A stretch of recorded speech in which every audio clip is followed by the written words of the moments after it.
Lapar, semua orang lapar. Macam sekarang pun banyak bot masuk untuk rescue orang. So bila bot masuk, perumahan-perumahan tu semua akan jerit makanan. Memang bantuan tak sampai. Sampai tapi tak dapatkan semua orang sebab semua orang lapar.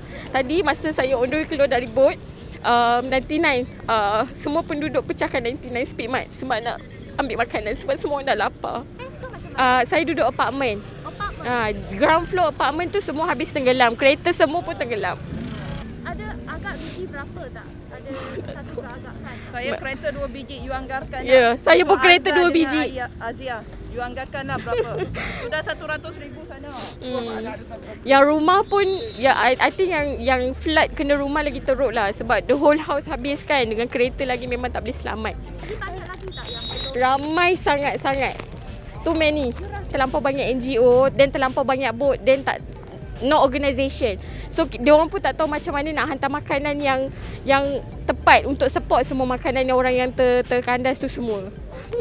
Sebab ada a few macam saya punya apartment, ada orang yang 2-3 orang berenang daripada apartment around 500 apa tu kan, pergi ke KFC sana sebab nak minta bantuan. What they said, the unit uniform said they arrived here at 6 AM today, and we were stuck in here for 2 days plus with no food, no nothing. And they just come in, they just standing there. They said, "Oh, we just arrived. We have no transport or no boat or no nothing." I walked out. I walked out all the way from the flood, asked for the help to send in a boat inside, brought the boat in and to bring out my grandmother. Saya duduk bagian flat paling bawah, rumah habis lah semua. Makanan pun dari dah 2 hari tak makan apa semua.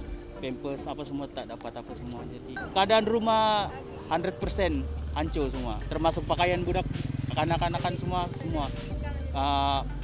peti sejuk, barang elektrik semua, motor apa semua rosak. And I don't know because the support from the NGO or whatever it is come very late, towards very late, and so many people until now really were stuck inside, really stuck. But I do not know how they all will survive. But I myself already walk out from the flood. It's about the waste place. Opposite my house, there are a lot of bedridden people, stroke people. So we are worried about them. So we're trying to get WhatsApp. The worst part, there's no line, no WhatsApp, power cut off. Then how to communicate to people outside? There are a lot of people, there's no rescue at all. I mean, I can tell you, maybe a very, very minor, very, very poor services.